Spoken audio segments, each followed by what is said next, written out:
Economía a Mil es presentado por Invertí en vos y en tu futuro con Regional Casa de Bolsa. Muy buenas tardes, bienvenidos a una emisión más aquí de Economía a Mil por Radio Mil. Pasaron 4 minutitos de las 13 de hoy, martes 11 de octubre del año 2022. Un día frío, sin llovizna, pero a la mañana sí. ¿Qué ibas a decir, perdón? No, sí, es un día frío y sin llovizna. Así sí. es, pero a la mañana sí llovió. A la mañana llovió. Torrencial, por cierto. Sí, en serio parece julio, agosto, Sí, por ahí. muy atípico el clima. O sea que ayer tuve mucho frío a la noche. ¿Y no te abrigaste? ¿No sí, te tapaste? me abrigué, tuve que sacar la frazadita.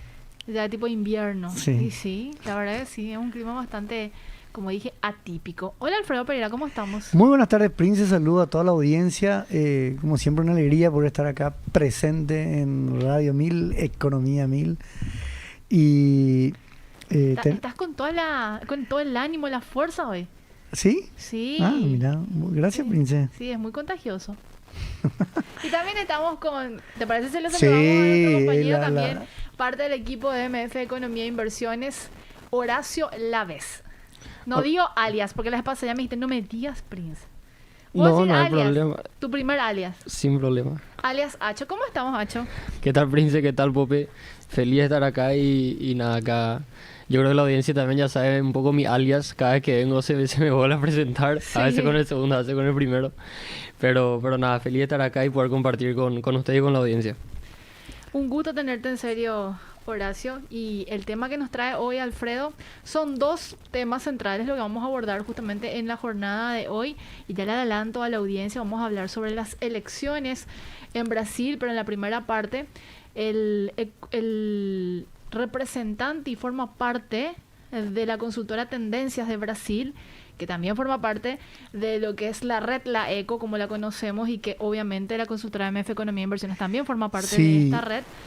El señor Cortés, Rafael Cortés. Sí, exactamente. Y Rafael, teníamos programado el bloque con él hoy, ¿verdad? Pero me escribió esta mañana bien temprano, porque obviamente le salió un viaje a Río de Janeiro iba a ser durante el horario del programa. Es por eso que envió audio esta mañana. Y bueno, como siempre agradeciéndole a Rafael su disponibilidad y también el tiempo que le dedica cada mes, para que nosotros podamos estar actualizados desde la mirada interna, digamos, porque Tendencia Consultora, aparte de ser una consultora de análisis económico, ellos están muy bien posicionados en lo que es análisis político. Y de hecho le recomiendo a la audiencia, digamos, cuando uno entra en su página, ellos tienen una especie de newsletters, digamos, bastante interesantes.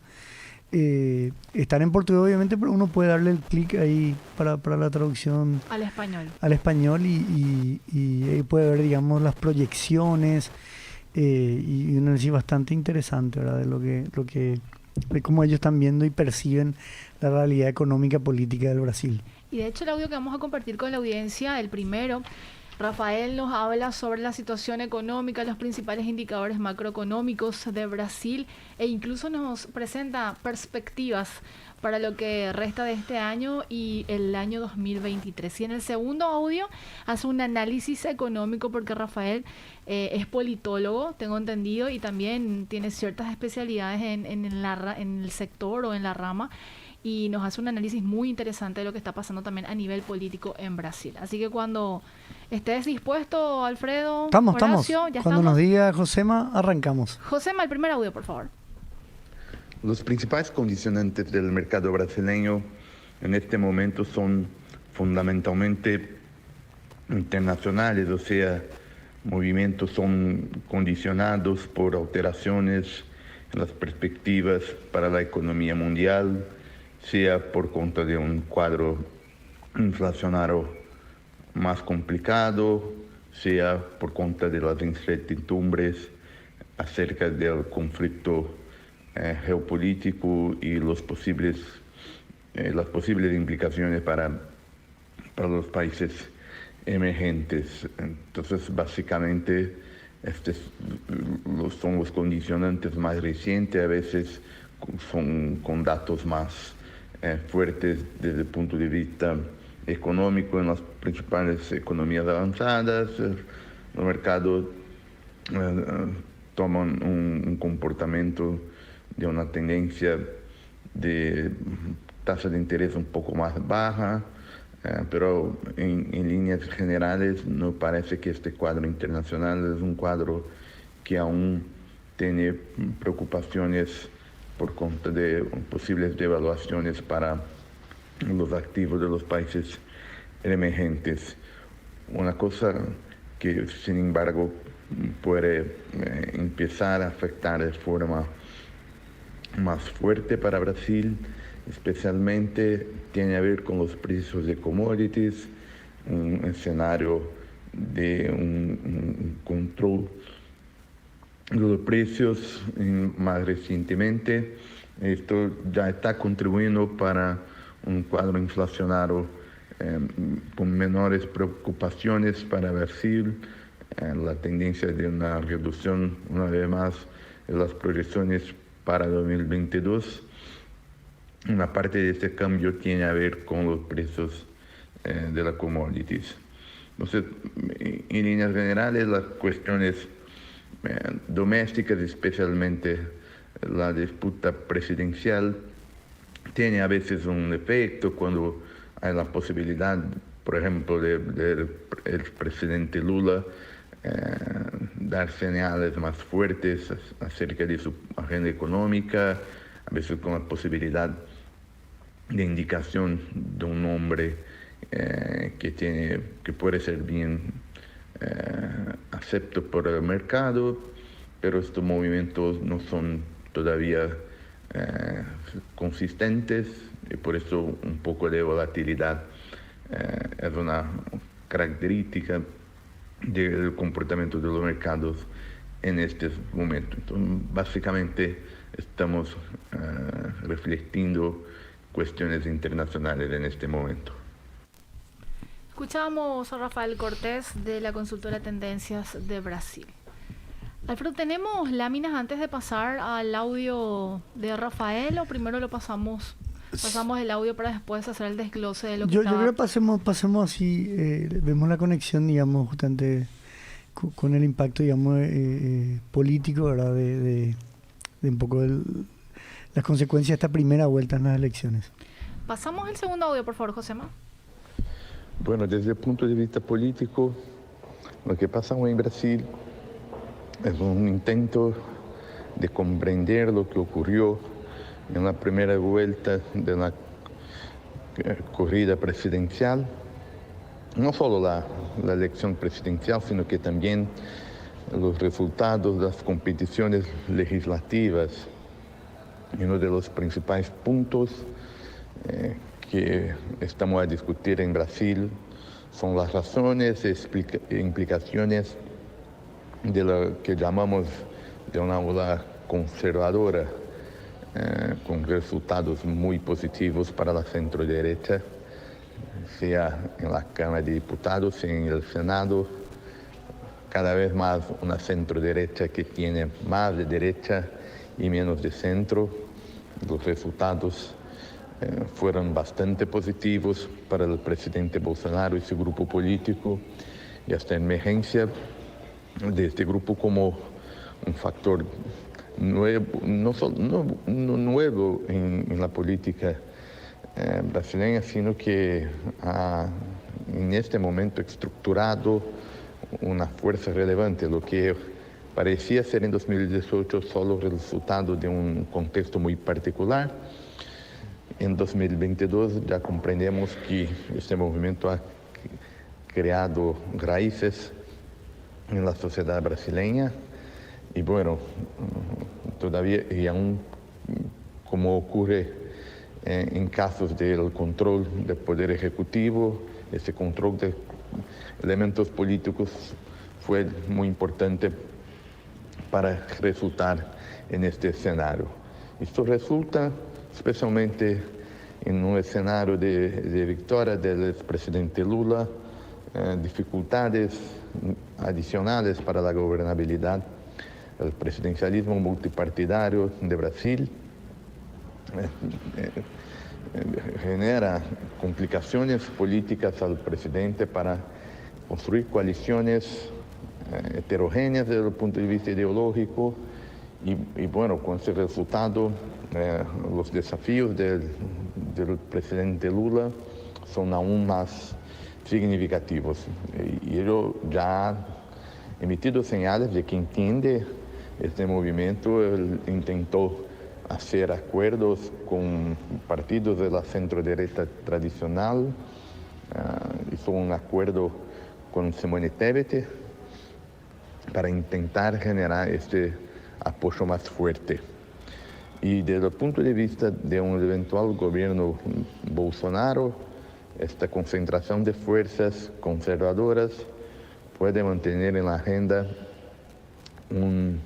una idea, un intento de colocar en pauta agenda conservadora no solo en términos económicos, mas principalmente una agenda moral, una agenda de conflictos con el poder judiciario, y esto puede generar riesgos adicionales en un eventual nuevo gobierno del presidente Bolsonaro. Las encuestas electorales tuvieron alguna dificultad en encontrar el mejor escenario y hubo una sorpresa, no tanto por el resultado final, o sea, una segunda vuelta con Lula y Bolsonaro, pero una diferencia más menor de lo que esperábamos inicialmente. Esto resultó en una segunda vuelta que desde la primera vez en la historia brasileña puede intentar, puede haber un cambio del resultado, o sea, el presidente Bolsonaro tiene posibilidad de ganar, pero aún seguimos con un favoritismo del presidente Lula por cuenta de la comparación de las figuras más personales de Lula y Bolsonaro y por cuenta de la dificultad de hacer cambios más expresivos en las intenciones de votos, algo como 9 en cada 10 brasileños ya finalizaron una concordancia y una estabilidad en su preferencia electoral. Era Rafael Cortés de la consultora Tendencias de Brasil hablándonos y haciendo un análisis de lo que está pasando a nivel político en el vecino país, Brasil. Sí, creo que Rafael Cuenta, digamos, toca también elementos muy importantes, ¿verdad? Y es interesante porque en gran medida lo que un poco mencionaba Rafael es cómo los mercados, porque a nosotros nos interesa en primer lugar el punto de vista económico y de los mercados, ¿verdad? La reacción que están teniendo, digamos, ante un escenario u otro, ¿verdad? Y bueno, en gran medida, para ambos casos, digamos, hay riesgos que comprende el mercado. Por ejemplo, en el caso de Lula, se ve que Lula, digamos, representa, digamos, toda la ideología de centro izquierda e incluso izquierda, porque está aliado con casi toda una coalición también de partidos mucho más extremos en el Brasil, pero sobre todo esta ideología que pretende en gran medida, digamos, o este ideal, digamos, que pretende redistribuir los ingresos, agrandar el Estado, hacer mayor uso de las transferencias, y son visiones que en cierto momento pueden ser asumidas por el mercado como un beneficio, pero en este caso en particular el mercado presiente de que Brasil se endeudó muchísimo en la pandemia. El ratio de deuda PIB está alrededor del 90%, digamos. En Paraguay es 35% aproximadamente. En Paraguay 35%, esto subió de 70 a 90, ahora bajó un poco a 88, estaba en el último mes, pero sigue siendo, digamos, muy alto. ¿Por qué? Porque Brasil todavía también es un país emergente, un país que todavía tiene que crecer mucho en instituciones, y ha dado pasos enormes, hay que decir, con el gobierno de Bolsonaro, independientemente de la persona de Bolsonaro. Y eso el mercado siente, digamos, que es un riesgo muy grande porque prácticamente son medidas muy populistas que son, como un poco pasa acá también con algunos políticos, ¿verdad? que son expertos en aprobar leyes que favorecen a un sector. Sin embargo, en esas leyes no comprende de dónde va a salir el dinero, cómo va a salir ese dinero, ¿verdad?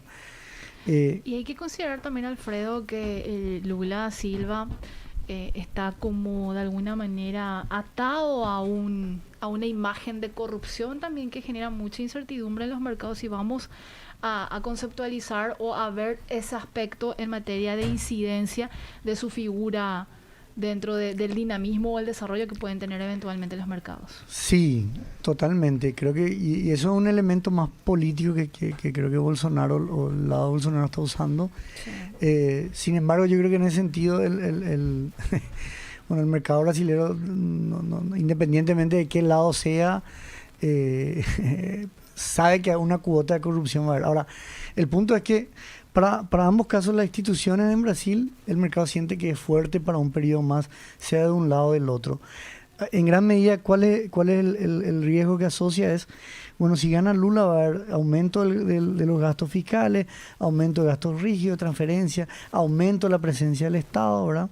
Sin embargo, Lula es un tipo muy hábil políticamente, no se va a enfrentar directamente, no va a ser alguien anti-establishment, digamos, ¿verdad? Cosa que sí lo hace Bolsonaro. Y justamente el mercado ve que Bolsonaro, sobre todo con la persona de Guedes como ministro de Economía, ha hecho muchísimo, le ha tocado una gestión tremendamente difícil. Han sido años muy duros para Brasil. Recordar que prácticamente Brasil supera los 230 millones de habitantes, ¿verdad? Entonces, y la crisis social que pudo haberse despertado, y que de hecho en un momento fue con la pandemia, ¿verdad?, por los contagios y las muertes, el gobierno supo, digamos, reactivar la economía, el manejo de las industrias, el manejo de los puertos, de las exportaciones, y Brasil aprovechó todo ese contexto de la guerra comercial entre China y Estados Unidos, y de ese punto de vista institucional, ¿verdad?, la autonomía del Banco Central de Brasil, y ahí podemos ver algunas láminas. El Banco Central de Brasil fue uno de los primeros prácticamente en el mes de abril ya empezó a subir las tasas de política monetaria. Estamos hablando de casi un año antes de la FED. De hecho, si vemos las monedas en la región, por ejemplo, vos tenés el caso del peso chileno, que se depreció un 22%, el peso colombiano un 18%, y el real se apreció 7% en relación al dólar. ¿Por qué? Porque en gran medida el Banco Central se anticipó elevando las tasas de interés, y eso generaba muchísima presión, porque con tasas elevadas eso disminuye y enfría la actividad económica, una actividad económica bastante golpeada, digamos, después de la pandemia, bastante golpeada porque es parecido a nuestro, tiene un contexto de MIPYME muy parecido, y bueno, ha manejado bien. Y ha promovido todo lo que es la reducción de aranceles, acuerdos comerciales, o sea, sacar a Brasil al mundo y aprovechar ese potencial, ¿verdad?, de Brasil, que en cierto caso incluso a nosotros no nos convenía tanto como Paraguay, ¿verdad? Ahora, pero el mercado siente en Bolsonaro el riesgo de alguien que puede chocar con las instituciones, porque se ha peleado abiertamente con el Poder Judicial, y el manejo de repente que tiene en cierta gestión. Entonces, esa es un poco la contracara, ¿verdad?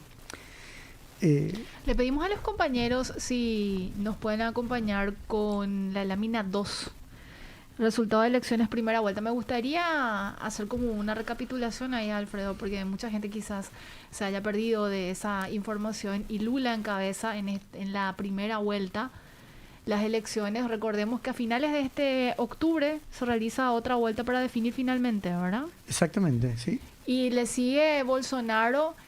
Lula consiguió en esta primera vuelta más de 57 millones de votos y Bolsonaro 51 millones de votos.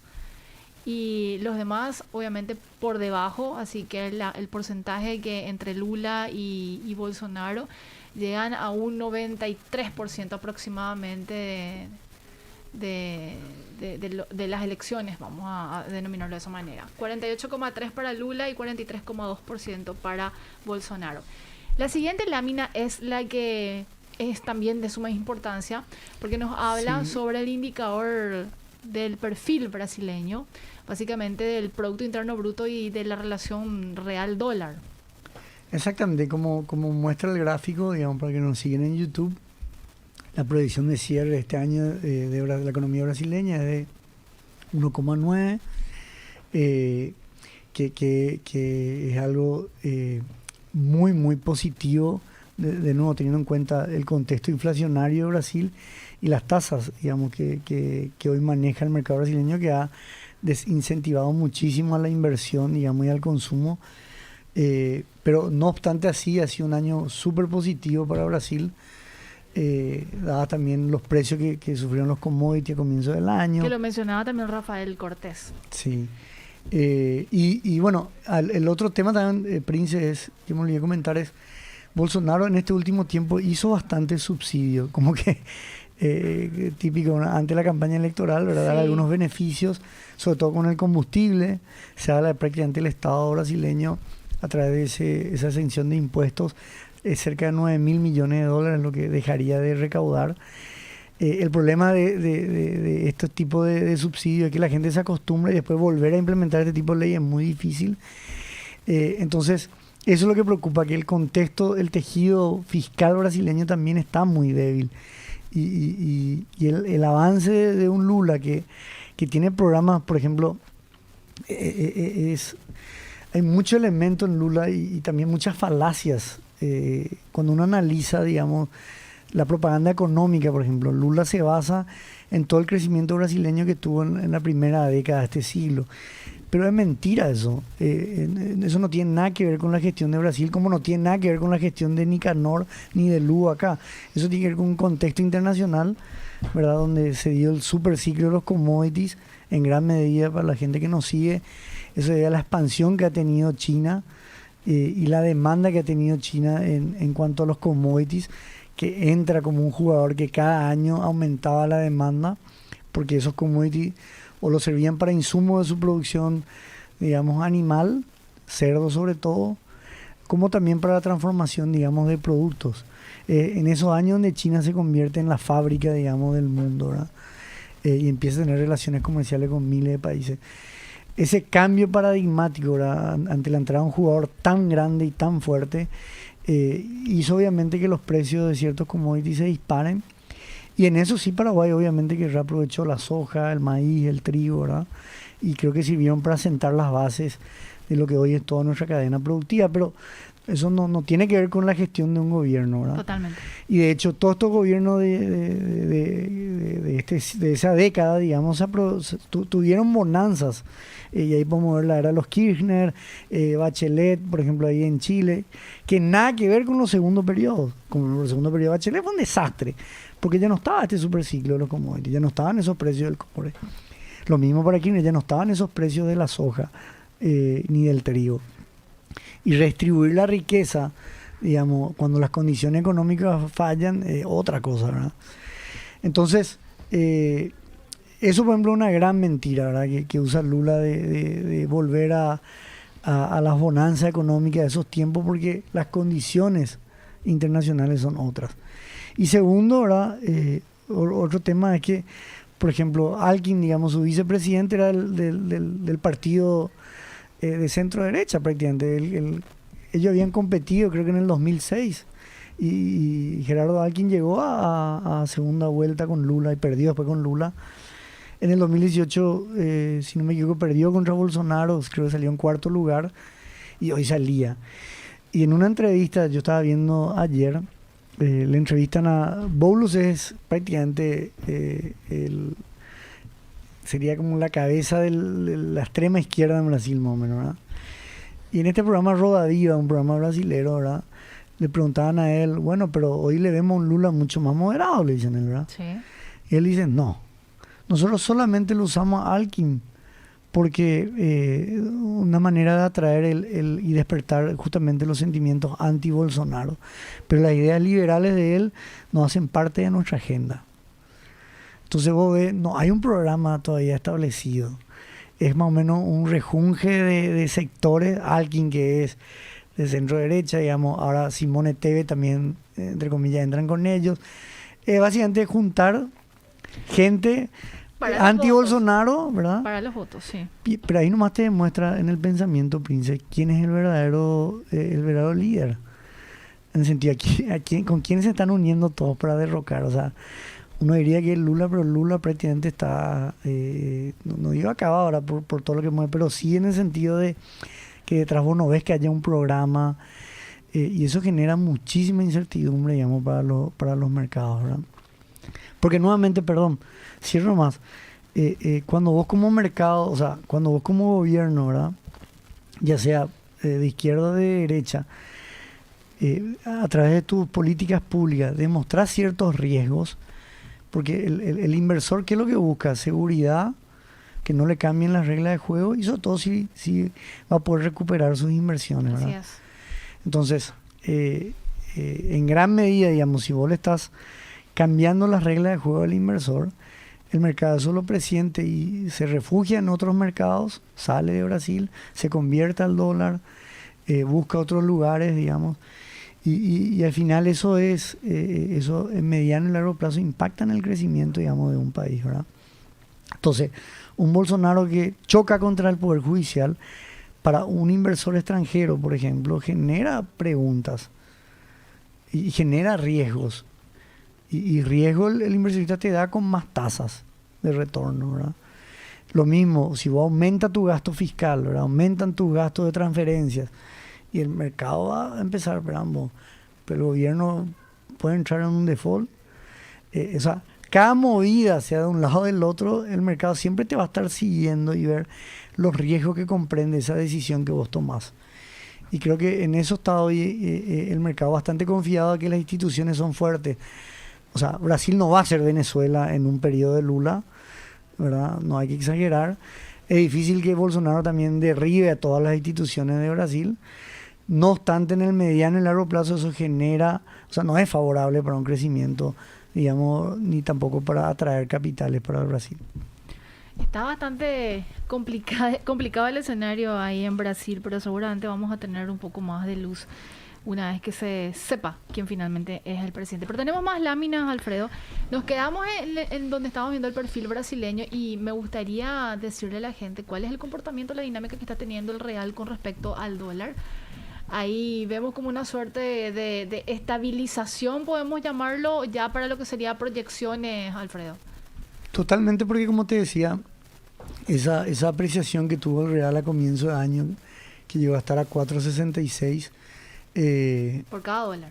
Por cada dólar, digamos, en gran medida se debe a que el Banco Central de Brasil aumentó con mucha anticipación y mucha fuerza, digamos, su política monetaria. Si vemos la siguiente lámina, ahí podemos ver el comportamiento de la Selic, que es un poco la tasa de referencia, que está en el lado derecho.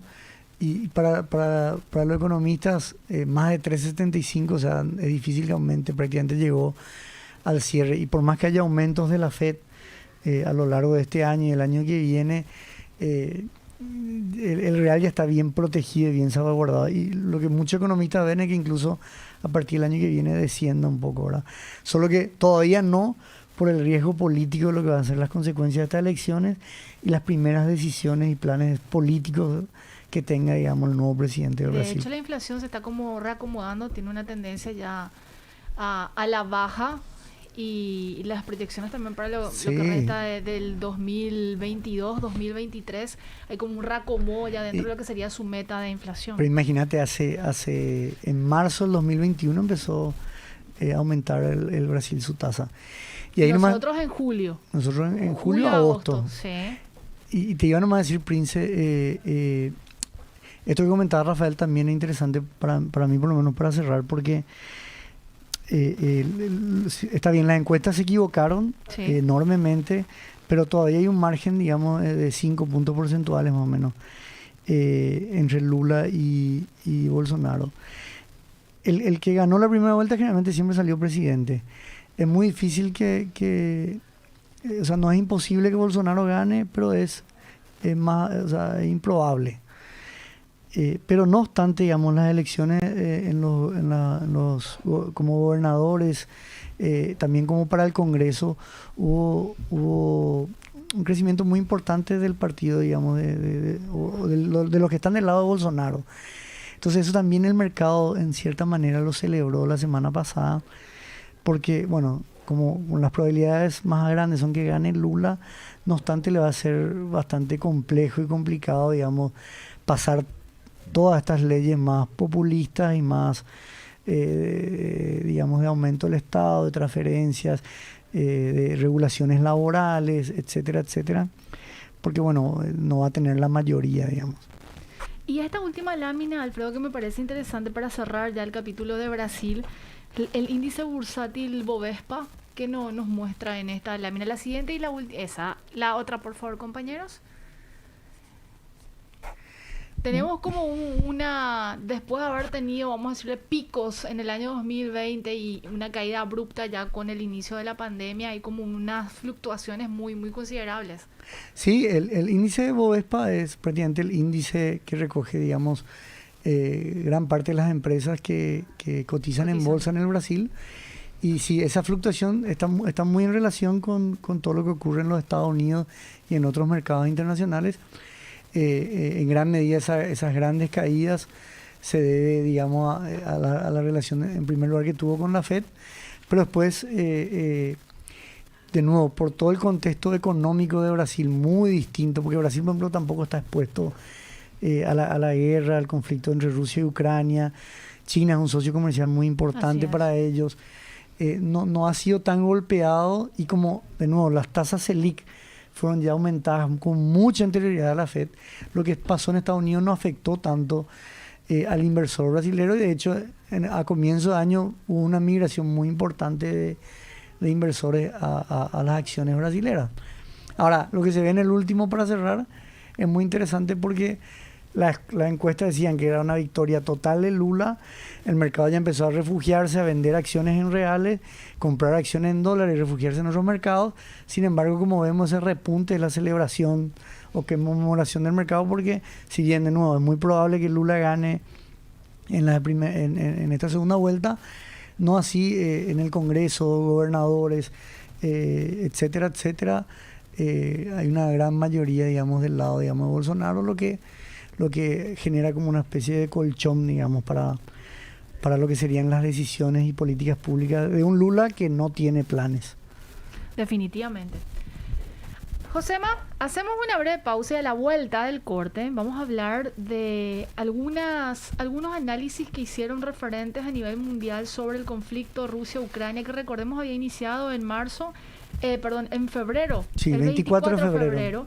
Y han transcurrido 8 meses aproximadamente de aquel conflicto, y hay varias teorías rondando respecto a eso, incluso perspectivas de cómo se desarrollaría o terminaría, si termina de alguna eventualmente. Josema, vamos a un corte y enseguida regresamos.